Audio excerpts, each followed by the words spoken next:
حطيت هنا ميه وملح، واول ما الميه غلت نزلت اول كميه غلوتين 2 واطلعها افردها على صينيه واسيبها تتهوى قبل ما اعينها في الفريزر. بس كده، هي دي طريقه البطاطس اللي هي التفريز، اللي هي بتطلع تتحمر وهي متلجه. يعني بفرزها، وبعد ما بفرزها لو انا عايزه استخدمها بطلع الكيس وهو متلج، اقوم حطاه في قلب الزيت على طول، الزيت سخن والكيس متلج على طول. بس غلوه بس هتقلب قلبه واحده، واقوم شايلاها حطها على صينيه ومفرداها، تبقى مفروده كده. واول ما تبدا تنشف خالص افرزها، عشان تتفرز كل واحده لوحدها، ما تكلكعش في الفريزر. ما ينفعش نفرزها في الوقت ده، لازم تتفرز مفروده، يعني ناشفه ومفروده وكل واحده لوحدها. انا عشان بس مقطعه البطاطس تخينه سيكه، فعايزاها ايه، بتك عليها شويه في السلق. هي المفروض تبقى ارفع من كده، يعني المفروض تبقى السمك الرفيع قوي ده، بس انا اللهم صل على النبي اللي متخناها شويه عشان خاطر ما تقلحفش. بس كده خلاص، قفلنا النار، نصفي نفرد. وما ينفعش افردهم فوق بعض، بس اللي تحت نشفت شويه فمش هيلزقوا في بعض، وانا كمان مش متكيه عليها في السوا قوي، فايه مش هيلزقوا في بعض، يعني ما استوتش لدرجه ان هي تعجن. يعني المفروض كله يبقى السمك الرفيع ده. انت ممكن تحمريها تقطعيها السمك الرفيع. وكمان انا عامله لها زجزاج كده كشكل، يعني هو مش اساسي معاكي، بس بما اني عندي السكينه دي اي تغيير في الشكل يا وليه. وبس كده، هسيبها بقى تبرد خالص، ولما تبرد احطها في اكياس على قد الوجبه بتاعتي كده. احطها بقى في اكياس على قد الوجبه بتاعتي واعينها في الفريزر. وبس كده، تعالوا بقى نكمل مع بعض. اوريكم عملت ايه كمان يسهل عليا شغل البيت والمطبخ. طبعا هنا قشرت كميه بصل محترمه، عندي بصل كتير بصراحه وخايفه ان هو يضرب، قشرت كميه بصل، هاخده دلوقتي اغسله وافرمه فرمه ناعمه، واحطه في اكياس وعينه في الفريزر، او احطه في علبه وعينه في التلاجة. يعني احط علبه صغيره في التلاجة، العلبه بتقعد في التلاجة لمده اسبوع ما بيجرالهاش اي حاجه، والفريزر بيقعد معاكي بالشهور برضو ما بيجرالوش اي حاجه. هنعمل ايه دلوقتي؟ هنغسل ده ونفرمه في الكبه. يلا بينا. بصوا بقى، بما اني هطلع الكبه الكبيره فقلت استغل الفرصه يعني واطلع كمان لحمه مفرومه. هنا طلعت اهو طبق لحمه مفرومه، هنعمل كفته رز. وكمان اللهم صل على النبي نقعت شويه فول مدشوش، نعمل شويه ايه كمان، نعمل شويه طعميه. بما اني بقى طلعت الكبه الكبيره هنعمل مره واحده، يعني فاهمين، نعمل بقى فيها شغل يكفيني شهور والله. هقشر انا البصل ده كله وافرمه، شويه عينهم في الفريزر وشويه اسبك بيهم طماطم. انا عندي طماطم دلوقتي حطها على النار تتعمل، غسلتها وقطعتها نصاص وحطيت لها بق ميه صغير، وكمان حته بنجر صغيره، وهسيبهم يتسلقوا. انا دلوقتي حطاهم يتسلقوا على النار، هسيبهم يتسلقوا، ولما يتسلقوا كويس قوي هضربهم بالهاند بلندر واسبكها بالبصل. اغلب الاكلات اللي بعملها ببقى محتاجه طماطم متسبكه بالبصل. هسبك الطماطم اللي عندي بالبصل، وفي طماطم سايباها في الفريزر سليمه بقى لسلطه، اللهم صل على النبي، طماطم جبنه، طماطم سايباها كمان عشان خاطر لما اعمل كشري مصري مثلا ببقى محتاجه كشري مصري او مسقعه، بيبقوا محتاجين طماطم اسمه ايه ده يا ولاد، لا اله الا الله. بس اما اجيب بتاعه الكبه،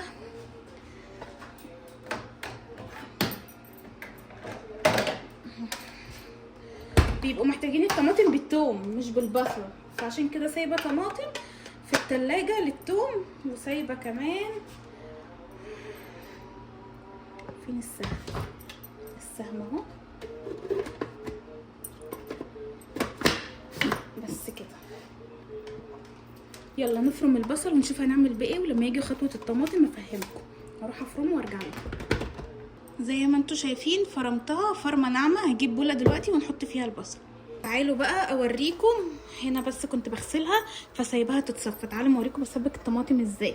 هنا الطماطم اهي سلقتها وحطيت فيها بنجر وسلقتها واتسلقت وبقت زي الفل. هتتضرب دلوقتي بالهاند بلندر خلاص. وهنا هقشر بقى. احنا فرمنا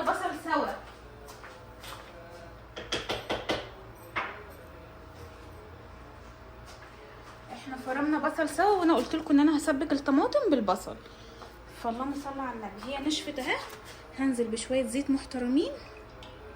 دي بقى التسبيكه بتقعد معاكي في الفريزر بالشهور، وكمان بسيب علبه منهم في التلاجة، مش بدخلهم كلهم الفريزر. ناخد شويه بصل من اللي احنا فرمناه على قد الطماطم اللي معايا.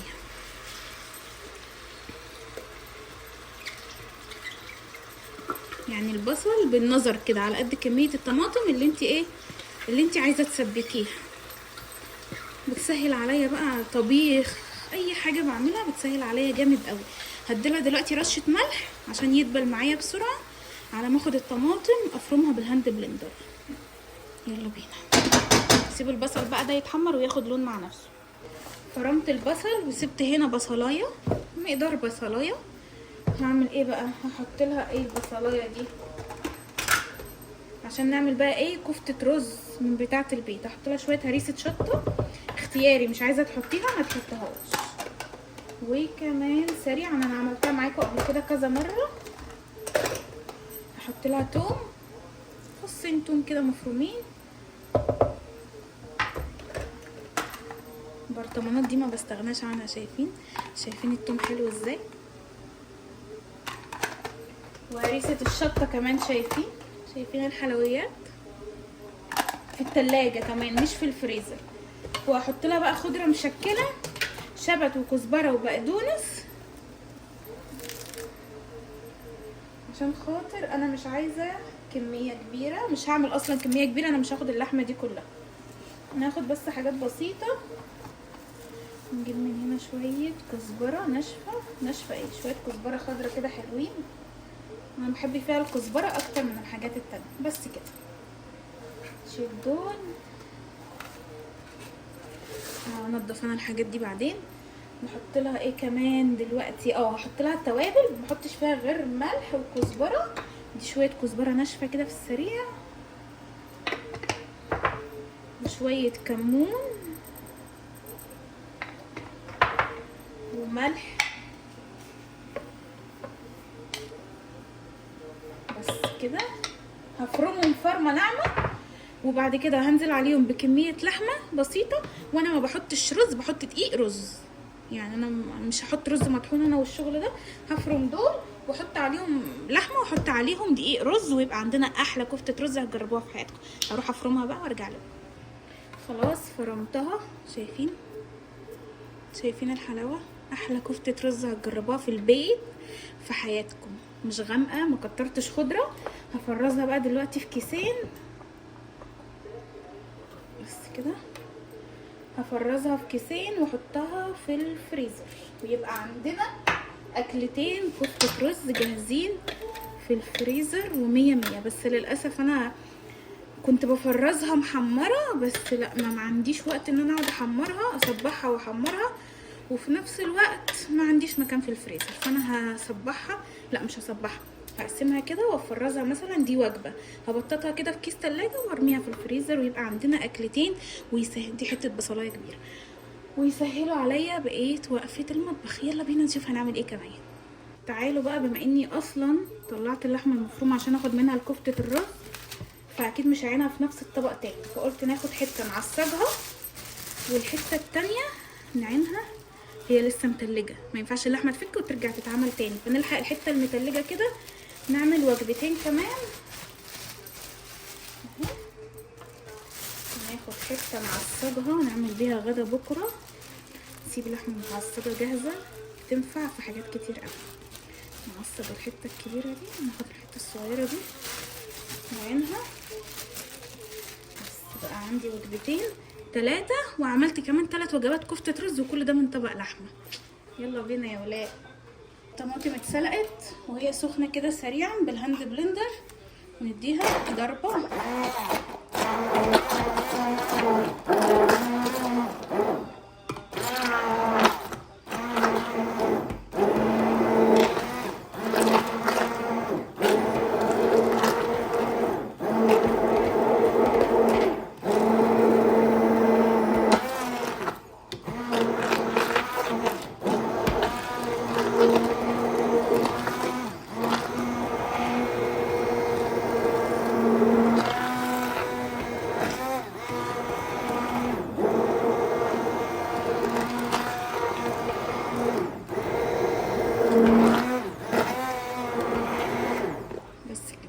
خلصنا.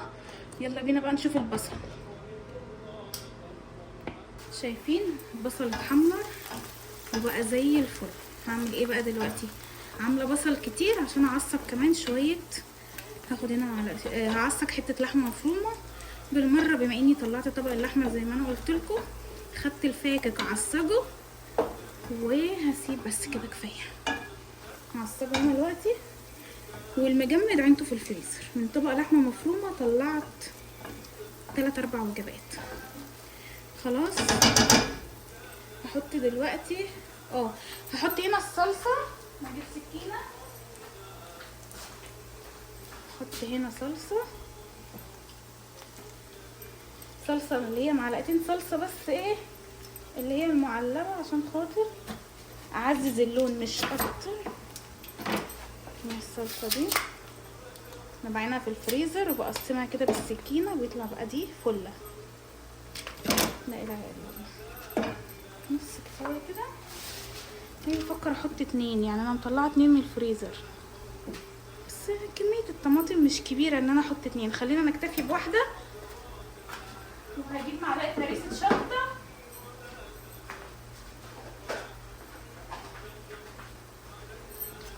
عندي بقى النار. شايفين يا ولاد هريسه الشطه بتاعتي وجمالها؟ معلقه كده ايه حلوه. والتسبيكه دي بقى بتنفع لكل حاجه. طبيخ، شكشوكه، اي حاجه محتاجه لها طماطم، محشي، اي حاجه محتاجه لها تسبيكه ناخد الكيس على طول. مكرونه، انا بعمل مكرونه ببصله فباخد منها معلقتين، تبقى تسبيكه بقى مركزه، يعني بتبقى طماطم مركزه وبنخففها بقى احنا بميه بشوربه ايا كان بقى اللي انت ايه اللي انت بتحبيه يعني. بس ايه الصلصه تسيح وانزل عليها على طول بالطماطم اللي انا ضربتها بالهاند بلندر. طماطم والبنجر مديها لون تحفه، هي حتتين بنجر كده صغيرين من اللي احنا سلقناه مع بعض، بيعزز قوي لون الطماطم. بما ان الطماطم بتاعتي ما كانتش حمرا قوي، لو انت الطماطم بتاعتك حمرا قوي خلاص مش لازم تحطي بنجر ومش لازم تحطي صلصه، بس انا حطيت الاتنين دول عشان الطماطم عندي ما كانتش حمرا. هجيب معلقه سكر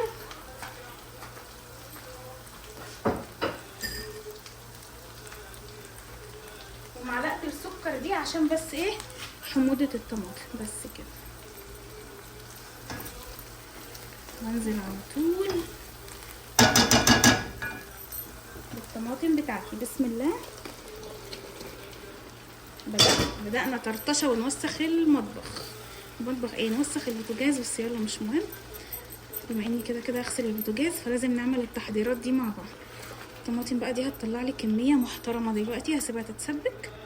انا مش حاطه فيها ميه ولا اي حاجه ومش ضاربه الطماطم في ميه، كل اللي انا حطيته والطماطم بتتسلق ربع كوبايه ميه بس في ارضيه الحله عشان الطماطم ما تتلدعش معايا.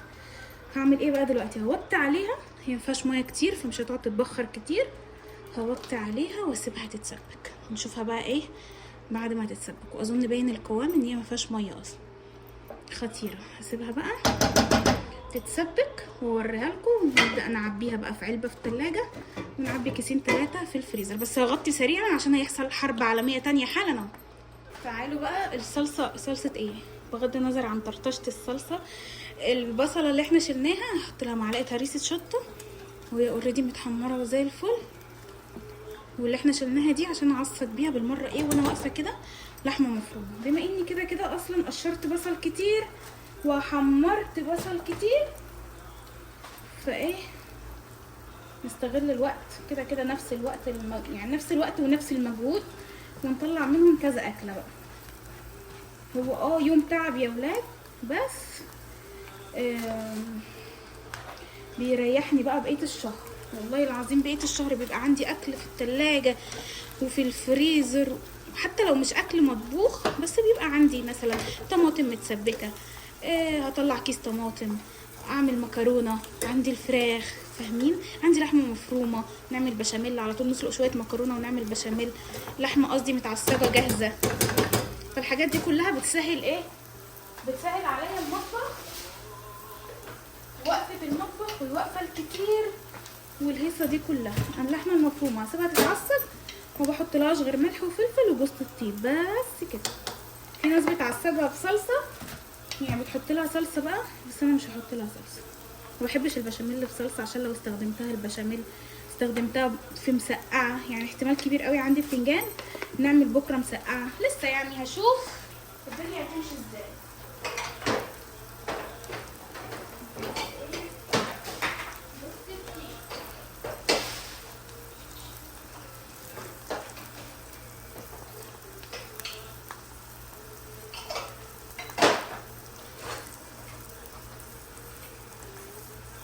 جوز الطيب براحتك، ما بتحبيش تحطيها في الاكل ما تحطيش، انا بحط رشه بسيطه. وفي ناس بتقول حرام كترها، وفي ناس بتقول حرام اصلا، وفي ناس بتقول لا عادي مادام رشه بسيطه ما فيهاش حاجه. ف انتي وبراحتك، انا بحط رشه بسيطه خالص تديلها طعم كده خطير. هعصجها ويبقى عندي وجبه جاهزه. عايزه اقول لكم ان كميه اللحمه المفرومه اللي انتوا شايفينها بتعصب قدامكم دي اللي هي اقل من ربع كيلو هتعمل معايا وجبتين يومين غدا. تعمل معايا مثلا يوم مسقعه باللحمه المفرومه ويوم بشاميل، يوم بطاطس باللحمه المفرومه، على حسب بقى انا عايزه اوظفها في ايه. بس المهم ان انا عندي وجبتين لحمه مفرومه. عندي وجبتين، هسيب وجبه في التلاجة ووجبه في الفريزر، فاهمين؟ ده لو انا هطبخها قريب. مش هطبخها قريب بسيبها تبرد خالص وابدا افرزها على قد الوجبه بتاعتي. يبقى طلعت كمان باكلتين. هو يوم تعب والله، ما يوم ولا حاجه. عايزه اقول لكم الموضوع كله ما خدش معايا 3 4 ساعات. واقفه في المطبخ، وانا اوريدي ليل ونهار في المطبخ فاهمين. فبسهل عليا. صحيت مثلا يوم متاخر، اطلع كيس لحمه مفرومه، اسلق مكرونه، اعمل لحمه مفرومه مع مكرونه حمرا كده بتتوظف. اطلع كيس كفته رز في ثانيه، اصبعه واحمره، الصلصه بتاعته جاهزه، يا دوبك اطلعه اصبعه احمره، احطه في صلصته، اقلق على شويه رز. فالدنيا بتبقى لذيذه يعني لما بنبدا نجهز وجبات، بيسهل علينا. وكمان غير ان هو بيسهل عليكي وقفه المطبخ، بيخليكي تعملي الاكل سريع وتنجزي، ان هو مش بيخليكي تحتاري، انت اوريدي عندك وجبات جاهزه هتطلعي، ومش هتلاقي نفسك محتار اطبخ ايه النهارده، اعمل ايه النهارده، كسلانه، صاحيه من النوم متاخره، عندك مشوار وجيتي متاخره، بتشتغلي، موظفه كده يعني.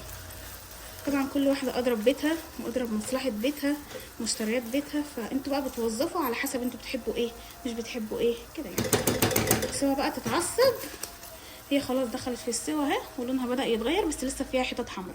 سيبها تتعصب بقى ونشوفها مع بعض في الاخر. وهنا شايفين الطماطم عماله تبقبق ازاي، موطيه عليها وسايباها على نار هاديه، والتعصيجه خلصت. وكمان البطاطس بتبرد، بدأت تبرد اهي. كل دي هتدخل الفريزر. وعملنا حاجات كتير قوي يا ولاد مع بعض، ولسه مكملين في سلسله الوجبات. يلا بينا، تعالوا بقى نعمل مع بعض طعميه. عندي هنا بصل اخضر بالعيدان بتاعته خلاص، وعندي شويه كرات مش كتير، كام عود كرات كده،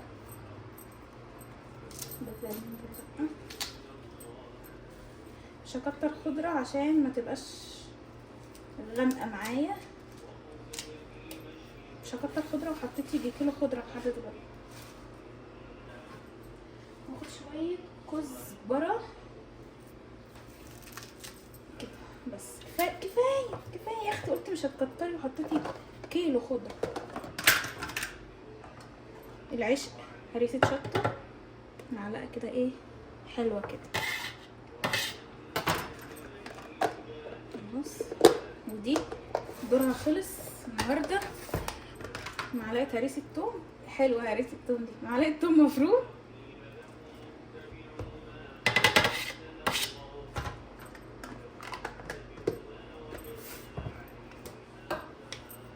شويه ملح،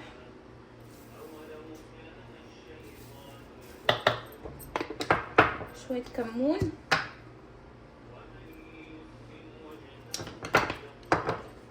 وشويه كزبره. بس كده نفرم الحاجات الحلوه دي مع بعض، ونحط لها الفول المدشوش. انا نقعاه، هروح دلوقتي اصفيه، اغسله واصفيه، ونرجع نفرم بقى الطعميه الحلوه بتاعتنا مع بعض. ايه ده، انا ما قلتلكوش ان احنا بنعمل فلافل ولا قلت لكم؟ مش فاكره بصراحه، بس لما قلتلكوش فاحنا بنعمل فلافل.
واخيرا خلصت وخلصت. حقيقي المطبخ ورايا يضرب يقلب، بجد يضرب يقلب. وبس انا تعبت جدا النهارده، فانا احتمال كبير قوي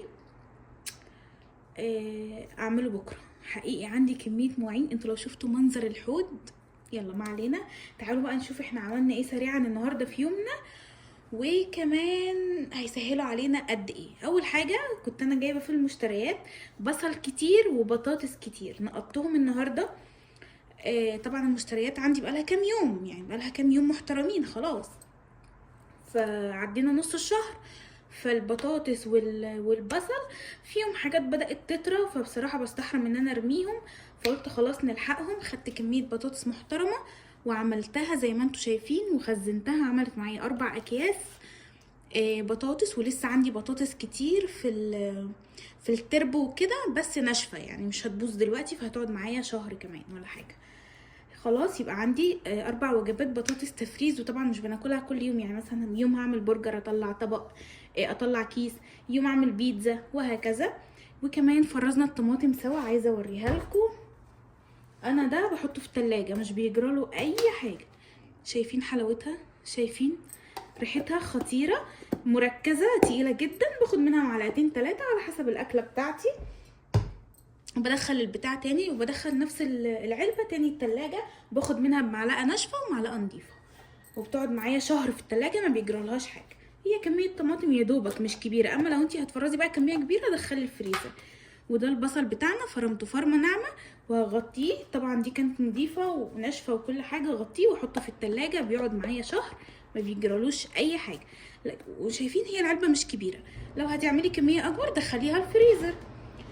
وكمان سلقنا البنجر، ما سلقتوش، حطيته في الفرن بفويل، وشفتوني وانا بقشره. حطيته في الفرن بفويل وجواه ورق زبده، وكمرته كده من غير ميه من غير اي حاجه، ودخلته الفرن نص ساعه بقى زي الفل. خدت منه حطيت في الطماطم، وهفرز منه شويه للعصير. بحبه يعني بحب احطه في العصير متلج. ودي العلبه اللي انا كنت حاطاه فيها، ودول هسيبهم للسلطه. طب انا ممكن انقلهم في علبه صغيره، بس بما اني بكره هعمل سلطه بنجر فهقطع في نفس البايركس، يعني هعمل السلطه في نفس الطبق، مش كتر مواعين. تمام. يبقى انا كده عندي وجبه بنجر سلطه وكمان عصير، وانا كان كل اللي عندي تقريبا 3 بنجرات، وحطيت منهم كمان في الطماطم. طيب عملت ايه كمان؟ سلقت الذره اللي احنا كنا جايبينه، سلقته في ميه وشويه سكر، واتسلقوا بقى زي الفل. بدخله التلاجة وبناكله بزبده. احمر له كده معلقه زبده، سيح له معلقه زبده واعمله بيه، وبيبقى خطير خطير. وساعات بدخله في اكلات السي فود، وان شاء الله ادخله معاكم في اكله سي فود قريب يعني. هنا كمان عملت الطعميه زي ما انتم شايفين، اللي هي الفلافل. عملت معايا 4 اكياس، من ضمنهم كيس كبير يعمل وجبتين. شايفين لونها حلو ازاي؟ 4 اكياس. وعملنا كفته رز، انا بططتها كده عشان تبقى سهله عليا. عملت 3 وجبات كفته رز، واحنا طلعنا طبق لحمه كبير.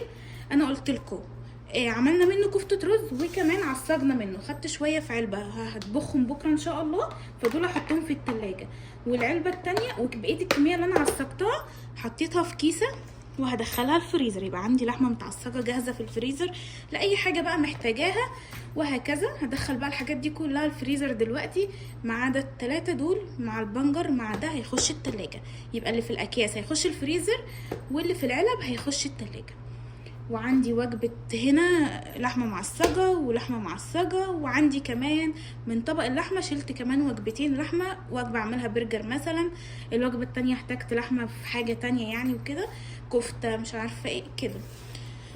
شويه حاجات هي منجزه ليا، يعني منجزه وسهله قوي. في ايامي الجايه بقيه الشهر ببقى قاعده مرتاحه خلاص. باخد معلقه طماطم، لو انا هعمل مكرونه مثلا انا بعملها في عيدها مش بسلقها.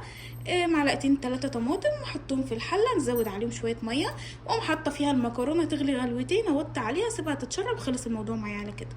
بطاطس اطلع كيس احطه في الزيت على طول، عملنا مكرونه وبطاطس مسلوق بيضتين. فاهمين؟ طبق مثلا كفته رز حمرها، التسبيكه بتاعتها جاهزه، وتسقطها في البتاع وشويه رز وخلاص. احمر فلافل، احمر بطاطس كده، فاهمين؟ فبيسهل عليا جدا جدا جدا. وكنت بعمل معاكم كمان تفريزات لحوم وفراخ، بس مؤخرا ما عدتش بعمل بصراحه، وبقيت بطلع الفرخه وعلى حسب اليوم بقى اللي احنا عايزين ناكل فيه فراخ، اللي احنا عايزين ناكل فيه لحمه وخضار. المهم ان الاساسيات موجوده، هو ده قصدي بقى في الكلام. بس هدخل حاجتي وخلص الفيديو بتاعي النهارده، وخلص كمان يومي النهارده. ما اعتقدش ان انا هعمل اي حاجه غير ان انا اروح اخد شاور دافي واشرب حاجه دافيه وانام، وبكره ان شاء الله ربنا يحلها بقى انا والمطبخ ده. اشوفكم في يوم جديد، متنسيش تحطي لي لايك وتقولي لي رايك في الكومنتات، واشوفكم في يوم جديد وفيديو جديد. مع الف سلامه.